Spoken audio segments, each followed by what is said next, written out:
चलिए बढ़ते हैं आज की कहानी की ओर।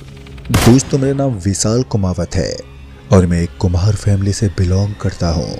ये कहानी उन दिनों की है जब मैं मटके बेचने का काम करता था। उन दिनों मेरे साथ कुछ ऐसा हुआ था जिसकी मुझे कभी कल्पना तक नहीं थी। तो चलिए जानते हैं कि आखिर मैंने उस दिन ऐसा क्या देखा था जिसे आज तक मेरे मोहल्ले वाले तो क्या, आज तक गांव वाले तक नहीं देख पाए थे, और जिस चीज का नाम सुनते ही सारे लोगों के अंदर डर से थरथराहट होने लगती थी। दोस्तों, मैं आपको बता दूं कि मैं मटकों की डिलीवरी करने का काम करता हूं और इन दिनों होली का त्योहार चल रहा था, जिस वजह से लोग इन चीजों को काफी ज्यादा खरीदते थे। हमें कभी भी जाना पड़ सकता था। इसी बीच मुझे एक बड़ी डिलीवरी मिली। दरअसल उन दिनों हुआ कुछ ऐसा था कि हमारे ऊपर काम करने वाले एक कुम्हार ने हमसे कुछ मटके मंगवाए थे, जिस वजह से हमें अर्जेंट वहां के लिए निकलना पड़ा। मुझे क्या मालूम था कि वहां पर जाते जाते मुझे शाम हो जाएगी, क्योंकि जिस जगह मुझे ये डिलीवरी पूरी करनी थी वो शायद यहाँ से काफ़ी ज़्यादा दूर थी, और वहां पर जाते जाते मुझे तो शाम हो ही गई। किसी तरह जब मैं वहां पर पहुंचा तो मुझे पता चला कि जिसने भी मुझसे मटके मंगवाए थे अब वो इन काफ़ी सारे मटकों को देखकर चौंक गए, क्योंकि उसके बाद उन्होंने बताया कि इन मटकों के ऊपर अब वो दाम नहीं लगाना चाहते, क्योंकि पहले से उनके ऊपर मुसीबत टूट गई है। यानी कि अब मुझे वापस से डिलीवरी वहाँ से लेकर निकलना होगा। लेकिन उस वक्त मुझे इतना ज़्यादा बुरा लगा था कि मैं उनके हाथ धोकर पीछे पड़ गया, लेकिन इसके बावजूद भी वो मटकों को लेने के लिए तैयार नहीं थे। फिर उसके बाद मैंने उनसे कहा, अगर आप इन मटकों को खरीदना नहीं चाहते तो कोई बात नहीं, मैंने यहाँ जितना पेट्रोल जलाया है आप मुझे उतने पेट्रोल के पैसे तो दे दो। लेकिन अब भी वो आदमी मानने को तैयार ही नहीं था, मगर अब मैं उसके पीछे हाथ धोकर पड़ गया था और किसी भी हालत में मुझे उससे पेट्रोल के पैसे वसूल करने थे। लेकिन ताजुब की बात तो ये थी कि वो अभी भी पैसे देने से इनकार कर रहा था। मुझे समझ में नहीं आ रहा था कि वो करना क्या चाहता है। मैंने काफ़ी बार कोशिश की, लेकिन इसके बाद भी वो नहीं माना। फिर उसके बाद मेरे शरीर में गुस्सा फूटने लगा और अब मैं उस आदमी पर भड़कने लगा था, और धीरे धीरे हम दोनों के बीच अब बहस होते होते बात हाथापाई पर आने लग गई। जिस आदमी ने मुझे चाय पिलाई थी अब उसी आदमी के सामने खड़ा होकर मैं उसे गाली गलौज कर रहा था, क्योंकि उसने मुझे यहाँ आने के पैसे नहीं दिए, जिसका मुझे काफ़ी ज़्यादा बुरा लगा था, क्योंकि आज मैंने खुद का ही अपना पेट्रोल जलाया था और साथ ही में उसके एक लफ्ज़ कहने के मात्र से ही मैं यहाँ पर चला आया था। गुस्सा तो बहुत आ रहा था, लेकिन कर भी क्या सकता था मैं। फिर उसके बाद उस आदमी ने बताया कि अगर मुझे इन मटकों की डिलीवरी करनी है तो वो मुझे कोई दूसरा ठिकाना बता देगा जहाँ पर मैं इनकी डिलीवरी कर सकता हूँ। इस बार मैंने उस आदमी की बात मानते हुए कहा, हाँ ठीक है, मैं डिलीवरी कर दूंगा, लेकिन आप मुझे पहले किराए के लिए पैसे तो दे दीजिए। मैंने उस आदमी के सामने काफ़ी ज़्यादा मिन्नतें की, लेकिन इसके बाद भी वो आदमी मानने को तैयार ही नहीं था। अंत में मैंने सोचा कि चलो एक रिस्क और उठा लेता हूँ। उस आदमी ने बताया कि मुझे डिलीवरी करने के लिए एक सही जगह बताई जाएगी। अगर तुम ढंग से उस जगह पर पहुंच गए तो तुम्हें एक अच्छी रकम मिल जाएगी, लेकिन तुम्हें एक बात का ध्यान रखना होगा कि रास्ते में तुम्हारी गाड़ी के ऊपर किसी की भी नज़र नहीं पड़नी चाहिए। वैसे भी वो रास्ता काफ़ी ज़्यादा सुनसान है, और अगर गलती से भी किसी ने तुम्हें मटकों के साथ देख लिया तो तुम्हारा हर्ष बहुत बुरा होगा। मुझे समझ में नहीं आ रहा था कि वह आदमी मुझे ऐसा क्यों बोल रहा है। उस वक्त मैंने उस आदमी की बातों पर बिल्कुल भी ध्यान नहीं दिया। फिर उस आदमी ने बताया कि मुझे यहाँ से निकलना है और करीब 57 किलोमीटर के सफ़र को तय करने के बाद जम्मू घाटी वाले गांव के पास पहुंचना है। उसी घाटी के पास एक कस्बा है और उस कस्बे में एक आदमी रहता है। वो आदमी वहां पर बिजनेस करता है और उसे ये सारे के सारे मटके बेच देना, वो आसानी से ले लेगा और बाकी की बात मैं उससे फ़ोन पर कर लूँगा। मुझे लगा कि शायद इस आदमी की बात मानना ही ठीक होगा, लेकिन अब तक शाम के 6:30 बजने को आए थे और ऊपर से काफ़ी ठंड भी थी, तो अब अंधेरा भी होने को आया था। फिर उस आदमी ने कहा, आप एक काम करो, 10 बजने से पहले वहाँ पर पहुँच जाओ और कोशिश करना कि 10 बजे से पहले वहाँ से लौट जाओ, क्योंकि अगर आप 10 बजे से पहले वहाँ से नहीं लौटे तो फिर आपका हाल बुरा हो सकता है पता नहीं क्यों, लेकिन बार बार उस आदमी की बातें मुझे काफ़ी ज़्यादा हताश कर रही थी। मुझे समझ में नहीं आ रहा था कि वो आदमी कहना क्या चाहता है। बार बार वो इसी बात को दोहराने में लग जाता था कि वहाँ जाना ठीक नहीं है, और भी कुछ ऐसी बातें थी जो सिर्फ मेरे दिमाग में घूम रही थी, जिन पर विश्वास कर पाना हर किसी की सोच से परे होता है। एक पल के लिए तो वो आदमी मुझे उलझन में डाल देता था। फिर मैंने सोचा कि चलो अब निकलता हूँ, और फिर सही टाइम देखकर मैं तुरंत उसके घर से निकल दिया। जाते समय मैंने उस आदमी को चेतावनी दी थी कि अगर आज मैं इस माल को बेचने में कामयाब नहीं हुआ तो फिर तुम्हारी खैर नहीं है। इतना सब कहने के बाद मैं अपनी गाड़ी में बैठा और अपनी गाड़ी को लेकर वहां से निकल गया। रास्ता काफ़ी ज़्यादा सुनसान तो था, जैसा कि उस आदमी ने बताया था कि रास्ते में मुझे लोगों की चहलकदमी काफ़ी कम देखने को मिलेगी, और अब ऐसा ही हो रहा था। मुझे उस रास्ते के ऊपर काफ़ी कम लोग नज़र आ रहे थे, जिन्हें देखकर बिल्कुल ऐसा लग रहा था कि इस रास्ते से कोई आता जाता ही नहीं है। इसी बीच मेरी नज़र सामने घूम रहे एक आदमी पर पड़ी। जैसे मेरी नज़र उस आदमी पर पड़ी तो मैंने देखा कि उस आदमी ने अपने जिस्म के ऊपर एक काले रंग की शर्ट पहन रखी थी, और उसके नीचे भी काले रंग का एक पजामा था। उसके पैरों में राजस्थानी जूती थी, जिसे देखकर ऐसा लग रहा था कि ये कोई राजस्थानी आदमी है। फिर मैंने अपनी गाड़ी उसके पास लगाई और धीमे करते हुए बोला, अरे भाई साहब जी, ये जम्मू घाटी में मटकों का बिजनेस करने वाला आदमी कहाँ रहता है? मैंने इतना कहा ही था कि वो आदमी मुझे हैरत से देखते हुए बोला, क्या तुम मुझसे बोल रहे हो? तो मैंने अपनी गर्दन हिलाई और बोला, अरे हाँ भाई साहब, और यहाँ आजू बाजू में है कौन जिससे बोलूँगा? आप ही से बात कर रहा हूँ। पता नहीं क्यों, लेकिन उस आदमी को ऐसा लग रहा था जैसे कि वो आदमी अदृश्य है और मैंने उसे अचानक से देख लिया है। मैंने उस आदमी से कहा, अरे क्या हुआ भाई साहब, इस तरह मुझे हैरत से क्यों देख रहे हो? तो उस आदमी ने कहा, चलो मैं आपको उस आदमी के कस्बे तक छोड़ देता हूँ। इतना कहने के बाद वो मेरी गाड़ी का फाटक खोलकर सीधा गाड़ी के अंदर बैठ गया। मैंने तो उस आदमी से सिर्फ एड्रेस पूछा था, वो तो मुझे उस पूरे एड्रेस तक की छोड़ने को तैयार था। मुझे समझ में नहीं आ रहा था कि ये आदमी इतनी जल्दी कैसे मान गया। फिर मैंने सोचा कि चलो अब मैं चलता हूँ। उसके बाद मैंने अपनी गाड़ी को स्टार्ट किया और गाड़ी लेकर हम आगे निकलने लगे। जैसे जैसे वो आदमी मुझे आगे का रास्ता बता रहा था, वैसे वैसे मैं गाड़ी का गियर डालता रहा। फिर कुछ देर के बाद उस आदमी ने कहा, वैसे भाई साहब, आप इस इलाके में नए हो क्या? तो मैंने अपनी गर्दन हिलाई और उस आदमी को हाँ में जवाब दिया। हालांकि इस सवाल के अलावा उस आदमी ने मुझे कुछ और भी ऐसे सवाल पूछे थे जो मेरे दिमाग को घुमा दे रहे थे।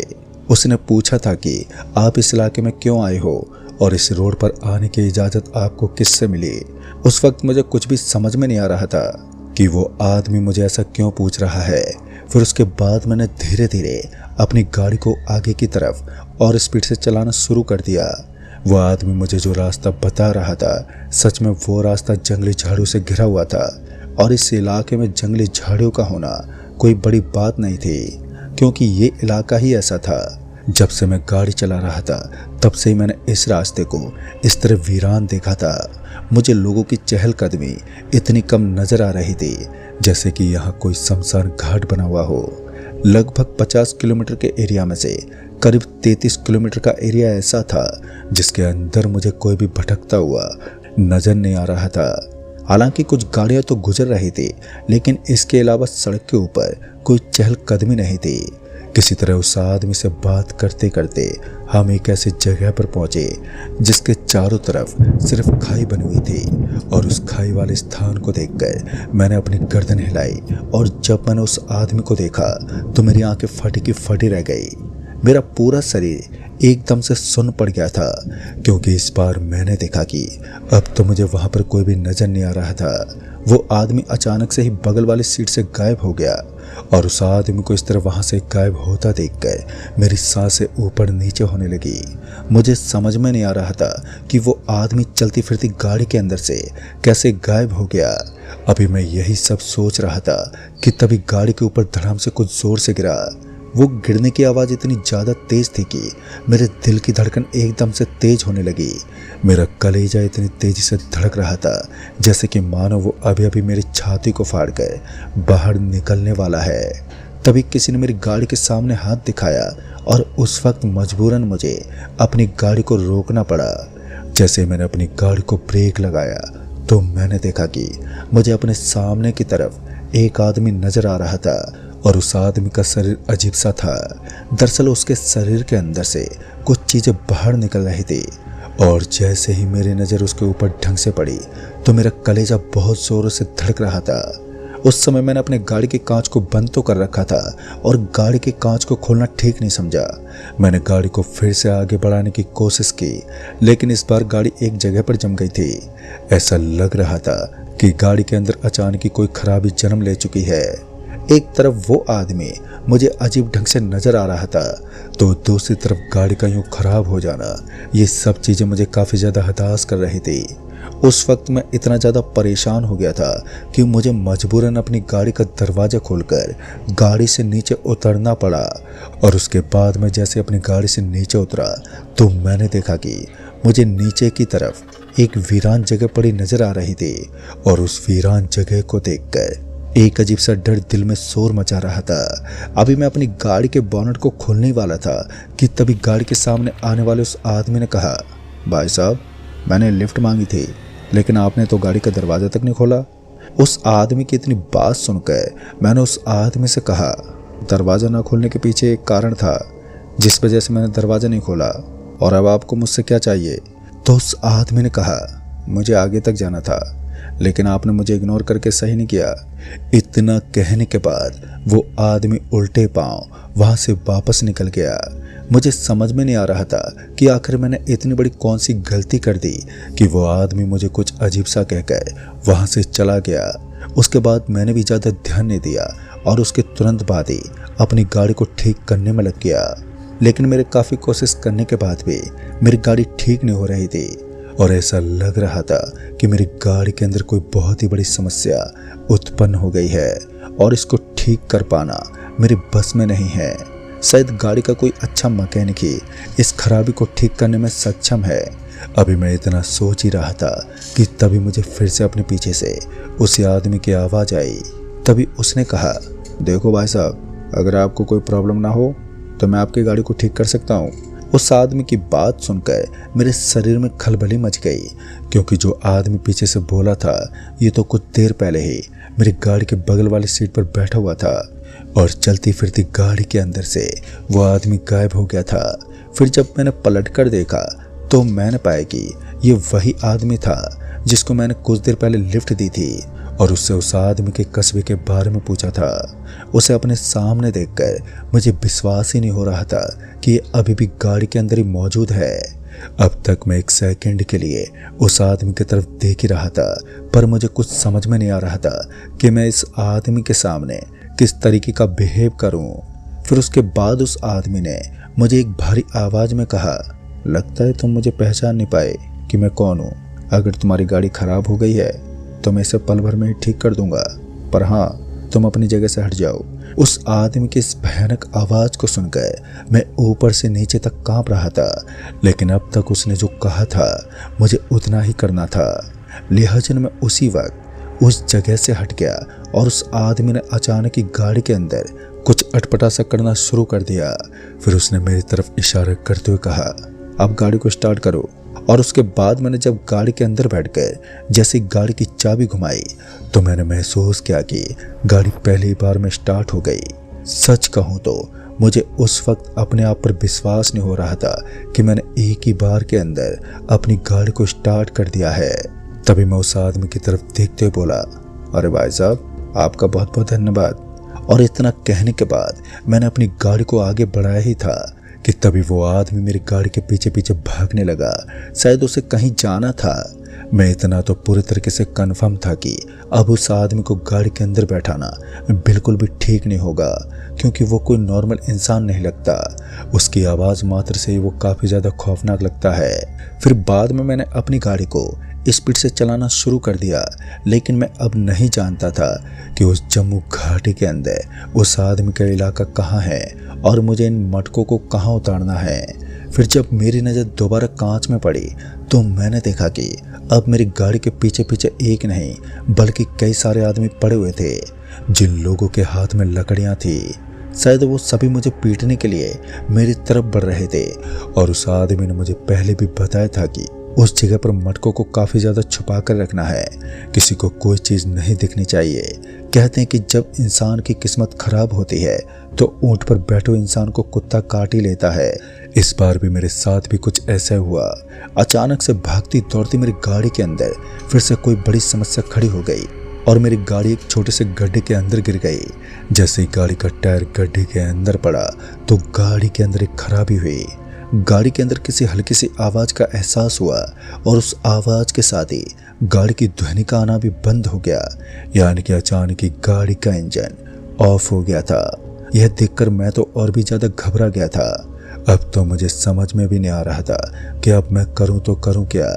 फिर उसके बाद किसी तरह मैं गाड़ी से नीचे उतरने की कोशिश करने लगा। मैंने गाड़ी के पीछे देखा तो मुझे कुछ लोग अभी भी वहां पर खड़े नजर आ रहे थे और उन लोगों को देखकर मेरा कलेजा बहुत ही जोर से धड़क रहा था, मानो वो मेरी छाती को फाड़े देंगे। उसके बाद मैं किसी तरह लंबी सांस खींचने लगा और एक बार के लिए तो गाड़ी के अंदर ही बैठा रहा, क्योंकि मैंने देखा कि वो सारे के सारे आदमी अब एक जगह पर स्थिर खड़े थे और ऐसा लग रहा था कि वो सभी मुर्दे हैं।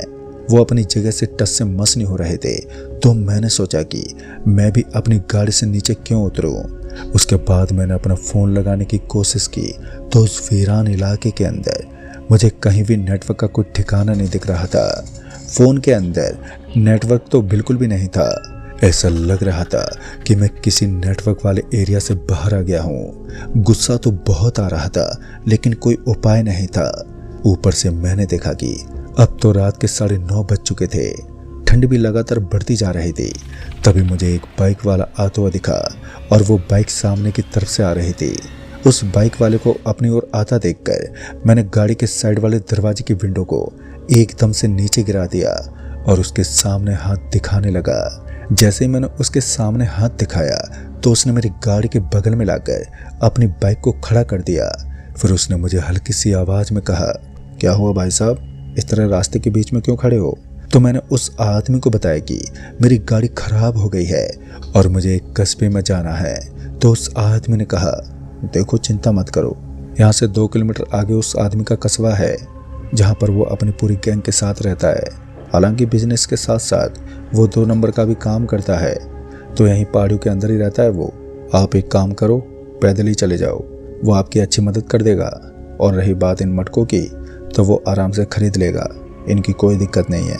और वैसे भी काफ़ी दिनों से यहाँ पर मटकों की कोई डिलीवरी नहीं हुई है, तो आप आराम से चले जाएं। उस आदमी को अपनी गाड़ी के बगल में खड़ा हुआ देख मैंने हिम्मत जुटाई और किसी तरह अपनी गाड़ी का दरवाज़ा खोलकर बाहर निकल गया। गाड़ी के अंदर से बाहर निकलते ही मुझे ऐसा लगा जैसे मैंने किसी पैरानॉर्मल एक्टिविटी के अंदर अपने कदम रख दिए हों। मुझे एक अजीब सी एनर्जी का एहसास हो रहा था। फिर उसके बाद मैं किसी तरह अपने कदम पटकते हुए उसी तरफ निकल गया जिस तरफ से ये बाइक आई थी। उस आदमी ने कहा, आप बिंदास होकर जाइए और अगर रास्ते में कोई दिक्कत हो तो भगवान का स्मरण कर लेना, कोई भी दिक्कत नहीं होगी। उसके बाद मैं उस आदमी की बातों को मानकर तेज तेज उस तरफ चलने लगा। 1 किलोमीटर की दूरी को पूरा करना इतना आसान नहीं था, खासकर उस दिन के अंदर।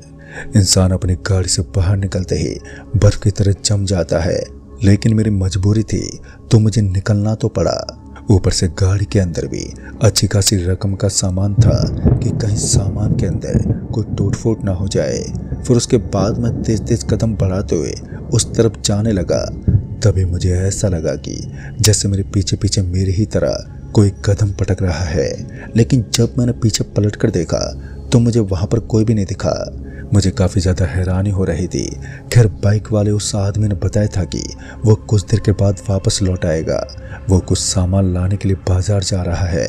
खैर अब मैंने ज़्यादा ध्यान नहीं दिया और मेरे दिमाग में एक चीज़ काफ़ी देर से भटक रही थी कि उस बाइक वाले आदमी के हाथ में एक काले कलर का धागा बंधा हुआ था और वो धागा किसी भगवान का था, क्योंकि बिल्कुल उसी तरह का धागा मेरे पापा भी पहनते थे जो हमारी कुल माता दुर्गा का होता था। अगर उस तरीके का धागा आज मेरे हाथ में होता तो मैं इतना ज़्यादा नहीं डरता। उसके बाद मैं किसी तरह थोड़ी हिम्मत जुटाते हुए आगे की तरफ जाने लगा। फिर कुछ दूर आगे जाने के बाद भी मुझे ऐसा ही लग रहा था कि अभी भी कोई मेरे पीछे पीछे अपने कदम पटक रहा है। लेकिन जब मैंने पीछे पलट कर देखा तो मुझे वहां पर कोई भी नजर नहीं आया। पता नहीं क्यों, लेकिन अब दिल में एक अजीब सी बेचैनी बनी हुई थी। एक अजीब सा डर सता रहा था। लेकिन किसी तरह हिम्मत दिखाते हुए मैं आगे की तरफ जाने लगा और कुछ देर के बाद एक बड़ा सा बोर्ड लगा हुआ नजर आया। उसको देखते ही मुझे सुकून का एहसास हुआ। दरअसल जिस जगह पर यह अड्डा बना हुआ था वो अड्डा उसी आदमी का था और उस अड्डे को देखकर मुझे काफ़ी ज़्यादा खुशी हो रही थी। उसके बाद मैं उसके पास पहुंच गया और उसके पास पहुंचने पर मैंने देखा कि उसके आजू बाजू में कुछ लोग पहरा दे रहे थे। उन्होंने मुझे रोका भी और मेरा नाम और एड्रेस पूछा। मैंने सारी बात उन लोगों के सामने रख दी। उसके बाद तो उन लोगों ने भी मुझे बिल्कुल भी नहीं रोका और खुद पे खुद ही मुझे अंदर भेज दिया। अंदर जाने के बाद जब मेरी बात उस आदमी से हुई तो उसने बताया कि उन्हें मटकों की सख्त ज़रूरत थी, क्योंकि अब धीरे धीरे गांव के अंदर मटकों का बोलबाला होने लगा है। क्योंकि अब जैसे जैसे गर्मियों का मौसम करीब आ रहा है तो वैसे वैसे मटकों की ज़रूरत हर घर में होगी। और इस बार मैंने वो सारे के सारे मटके उन्हें दे दिए थे। फिर जब मैंने उन्हें बताया कि गाड़ी यहाँ से 1 किलोमीटर पीछे है तो उन्होंने तुरंत अपने कुछ लोगों को वहाँ पर भेज दिया। फिर मैंने अपने साथ हुई पूरी की पूरी पैरानॉर्मल घटना के बारे में बताया तो वो मेरी बात सुनकर डर गए थे। मगर उन्हें सारी बातों के बारे में विस्तार से मैं बताता रहा। तब जाकर उन्होंने बताया कि इस इलाके में भूत प्रेत मायावी पिशाच आदि के बारे में घटना घटित होना एक आम बात है। काफ़ी लोगों के साथ ऐसा होता भी है। आप चिंता ना करें, आपके साथ कोई भी अजीब हादसा नहीं होगा। दोस्तों, उस रात मुझे वहीं पर रोक लिया गया और फिर जब सुबह हुई तो मैं वहां से निकल गया। लेकिन आज मैं उस भयानक इलाके से डर जाता हूँ। उसकी एक एक तस्वीर आज भी मेरे दिल में पूरी तरह से बरकरार है। तो दोस्तों, इस कहानी में बस इतना ही। कहानी आपको पसंद आई हो तो वीडियो को लाइक शेयर जरूर कर दें और साथ ही हमें नीचे कमेंट बॉक्स में ज़रूर बताएं। जल्द ही मिलूंगा ऐसी एक और नई कहानी के साथ। तब तक के लिए बाय एंड टेक केयर।